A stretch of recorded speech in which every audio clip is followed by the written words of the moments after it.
Hoy celebramos como nación los 205 años del natalicio de un hombre patria llamado Francisco del Rosario Sánchez, un hombre que fue abogado, político, nació en 1817 y fue obligado a salir exiliado cuando el traicionero de Pedro Santana anexó la nación, y cuando este hombre regresa del exilio, entonces es acribillado, fusilado el 4 de julio de 1861. Pero es este hombre a la cabeza del grupo de los Trinitarios que el 27 de febrero de 1844 proclaman la independencia de la República Dominicana. Moisés Ruiz. Daniel Cordero. Daniel, dígame. ¿Tú sabes que Francisco del Rosario Sánchez es el padre de la patria más querido? ¿Cómo así? ¿Cómo así? Juan Pablo Duarte es la figura emblemática, pero Francisco del Rosario Sánchez y Ramón Matías Mella, o Matías Ramón Mella, en el caso de Matías, yo expliqué días atrás, algunos historiadores definen a Matías como que fue borracho, que tiró el trabucazo. Otros dicen que fue que se le zafó. No, eso es cierto. Sí, yo sé que eso es cierto. Otros dicen que fue que se le zafó el tiro porque estaba contemplado agarrar o sea, dar el grito de independencia sin violencia. Era después la secuencia que vinieron, la que se empezaron a tirar tiros, pero el objetivo era parecido a la independencia de Núñez Cáceres, sí, que era la independencia efímera, era una independencia también sin tirar tiros. Lo que pasa es que al Núñez no abolir la esclavitud, por eso es la independencia efímera y no tiene respaldo. La de Duarte iba por el mismo camino, pero aboliendo la esclavitud. Ahora, ¿por qué Francisco Rosario Sánchez es uno de los padres o el padre de la patria más querido? Primero, Francisco Rosario Sánchez es el que dice la frase que ha dado la vuelta al mundo. Paso por Haití. Con él había más personas, pero fue el que la dijo, paso por Haití, porque no hay otra parte por donde pasar. Pero si osan mancillar mi nombre, digan que soy la bandera dominicana. Francisco Rosario Sánchez le van matando a la familia uno a uno. Le matan al hermano, le matan a la hermana. En la forma en que él lo matan, gritando libertad por la República Dominicana. Entonces, eso coloca a Francisco como uno de los candidatos predilectos. Cuando Ulises es quien declara los tres padres de la patria. El único país que tiene tres padres de la patria es República Dominicana. Si hay otro, yo no lo conozco. Pero ¿qué sucede? Cuando Ulises manda a buscar a los historiadores, existía movimiento todavía defendiendo a Francisco de Rosario Sánchez, y había personas que decían que a quien había que colocar ahí era Francisco Rosario Sánchez. ¿Por qué? Porque Matías dicen que se vendió, o sea que él fue gobierno junto con Santana, entonces por eso algunos decían que se había vendido, y Duarte estaba en Venezuela en el exilio. Duarte vino al país, no le hicieron mucho caso y vuelve y se retira. Entonces, el que estuvo aquí y el que peleó en más de una ocasiones, al que mataron en San Juan, el que tuvo que pasar por Haití, fue Francisco Rosario Sánchez. Y fue el que se mantuvo ahí y murió ahí peleando. Entonces, por eso a Francisco en ese momento lo defendían más y decían que era él que tenía el derecho al título. Ahora, por conveniencia, Daniel. Yo sé que tú te sabes todo eso, pero estamos refrescando para, claro, para los santos, porque nosotros no está viendo nadie. Para los santos que están metiendo nosotros. ¿Cómo así, Moisés? Usted puede ser profesor y yo de los santos tiene que quedarse callado y nosotros vamos a decir lo que queramos. Y él tiene que quedarse los santos, ¿verdad? Tú no tienes que contestar. Sigue, Moisés, Daniel. Porque la historia dice Daniel, cuando lo provocaste. Cuando Francisco es el que está aquí peleando, entonces está Duarte exiliado, está Ramón o Matías, que lo han culpado de haber vendido la patria, de haber sido con Ramón Santana, porque el traidor de toda la historia es con Pedro Santana, el traidor de toda la historia. Todavía quieren que saquen los huesos de ahí. Sí. Ahora que el tipito fue malo. Sí. Pero Francisco, el que sigue ahí batallando, el que muere, el que lo matan, el que le matan los hermanos, el que muere arropado con la bandera, el que le matan las hermanas.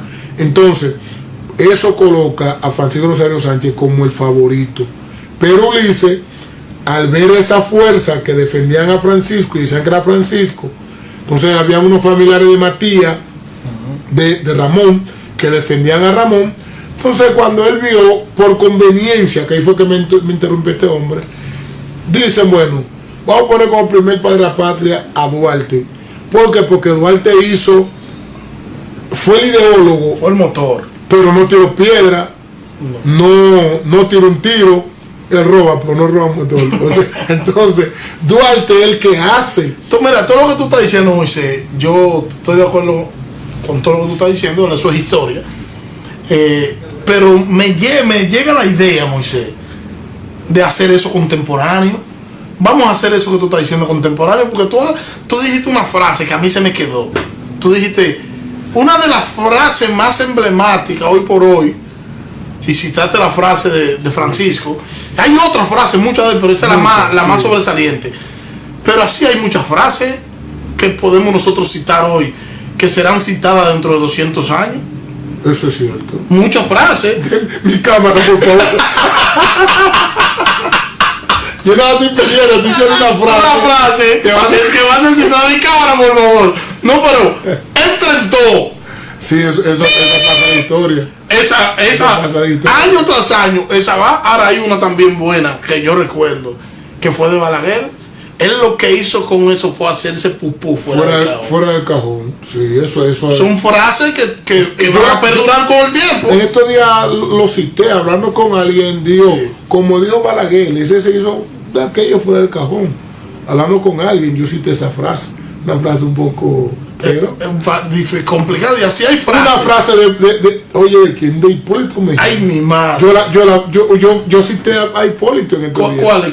Yo dije que teníamos a Hanna agarrado por el pechito. Sí, eso no es sí. Que Leonel dijo, yo no conozco ese pechito. ¿Qué es eso? Yo no sé qué. Entonces, sí hay frases contemporáneas de nosotros hoy que en 200 años se va a decir, pero tal fulano de tal dijo esta frase. De los santos y ¿Qué dicen ellos?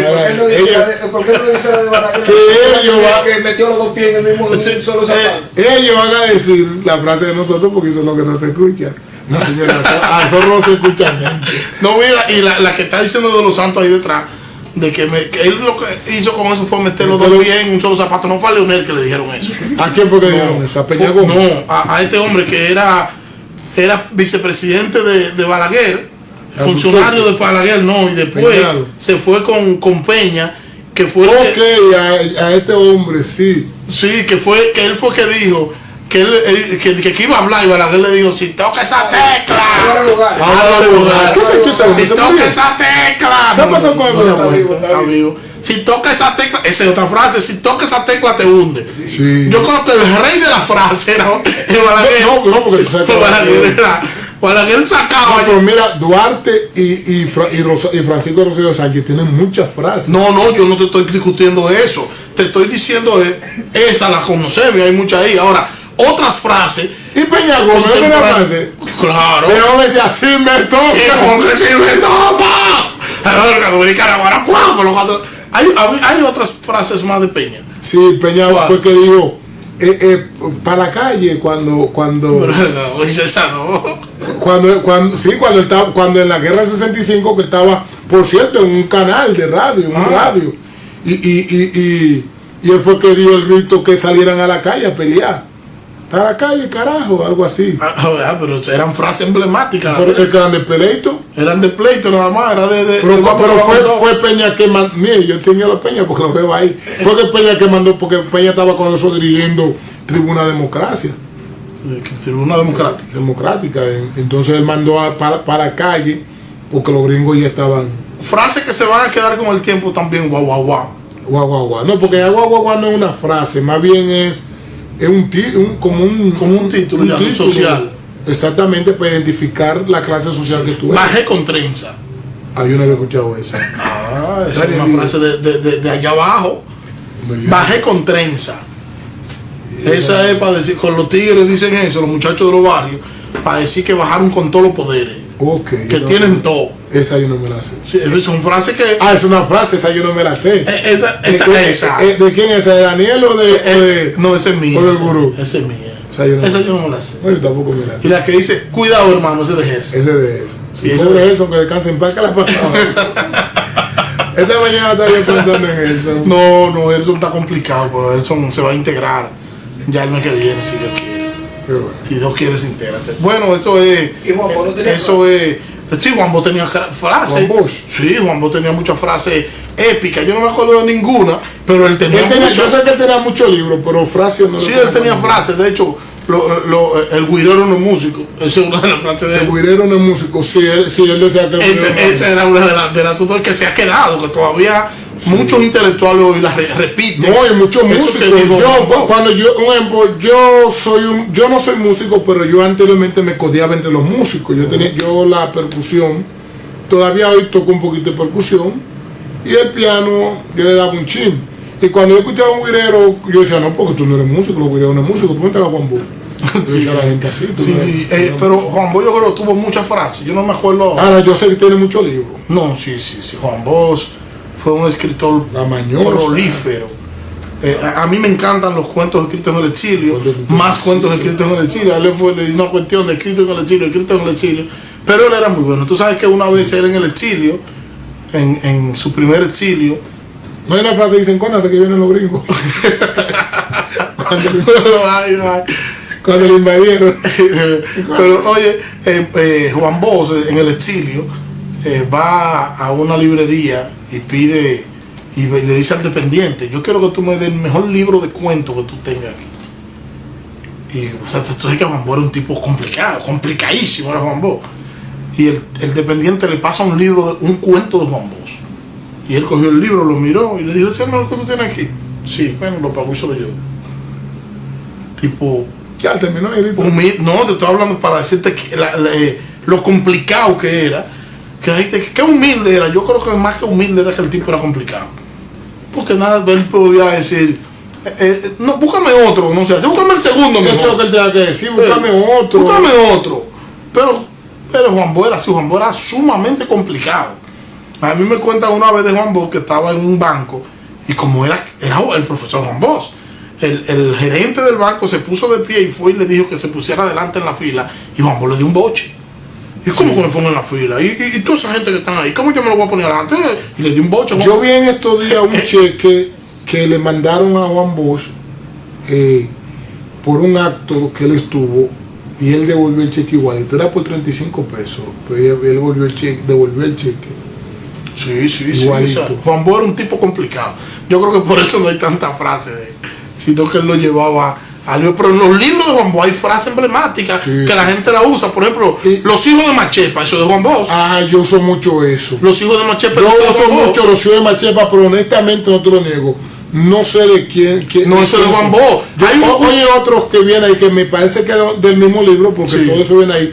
Los hijos de Machepa, los hijos de Mamá Tingó, los hijos de Capotillo, esos son la misma secuencia, pero porque los hijos de Machepa era una señora que le cocinaba a ellos, que le decían, ella se llamaba Chepa, y ellos le decían Ma Chepa, o sea, mamá Chepa. Okay. Y entonces él, porque Juan Bo era genial, utilizando lo de la vida cotidiana para ilustrar enseñanza en sus cuentos.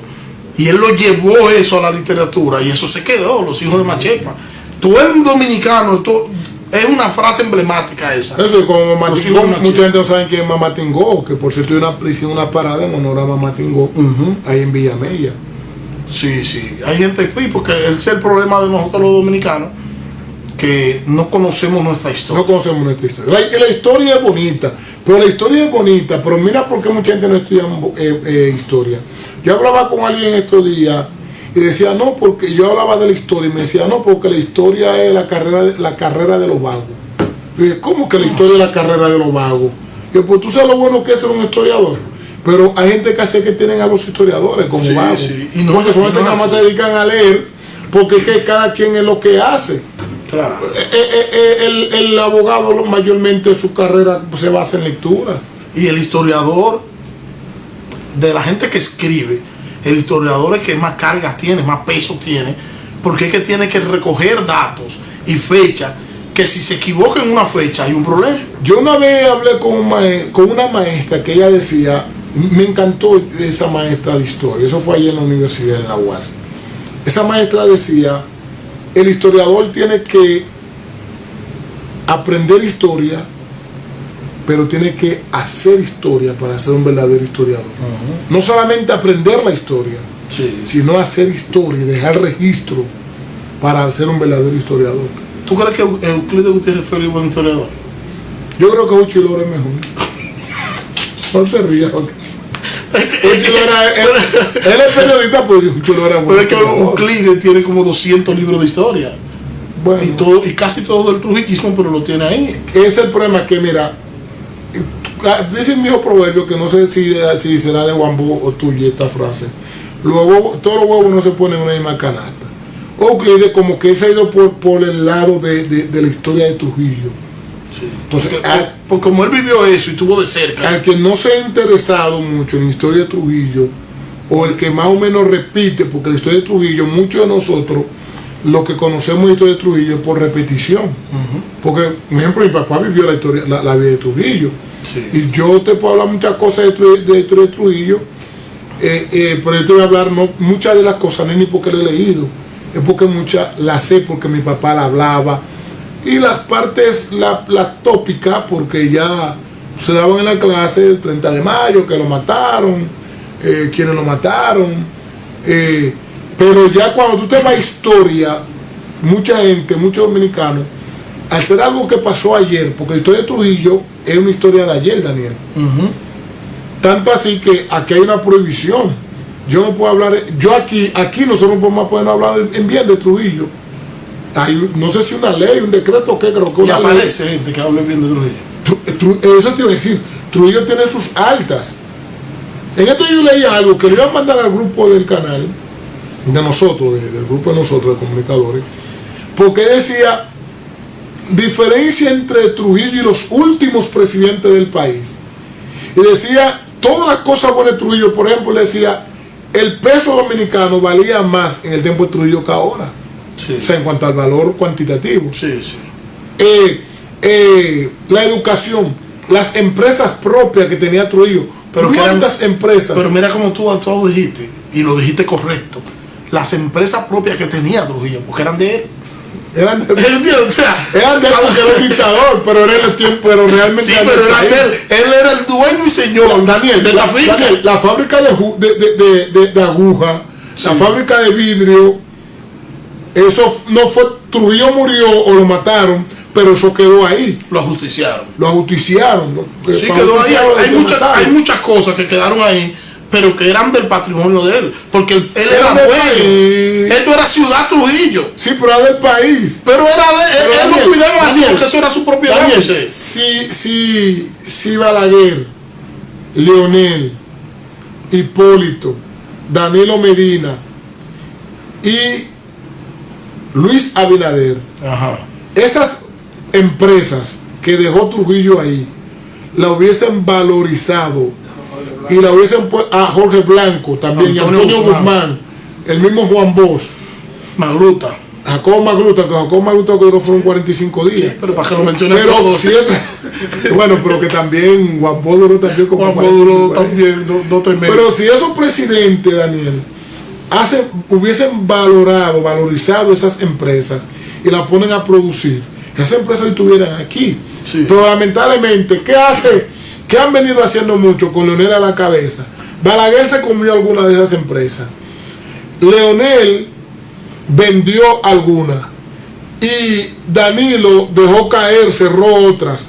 Y Luis Abinader, las que quedan ahí, las están dando en fideicomiso. Entonces no le han dado el valor patriótico a esas empresas, que son productoras y generadoras de empleos. De empleo y de ingresos. Y de ingresos. Entonces, lamentablemente, en el tiempo de Trujillo, muchas cosas le decía, tú eras de él, porque él era el presidente, él era el dictador.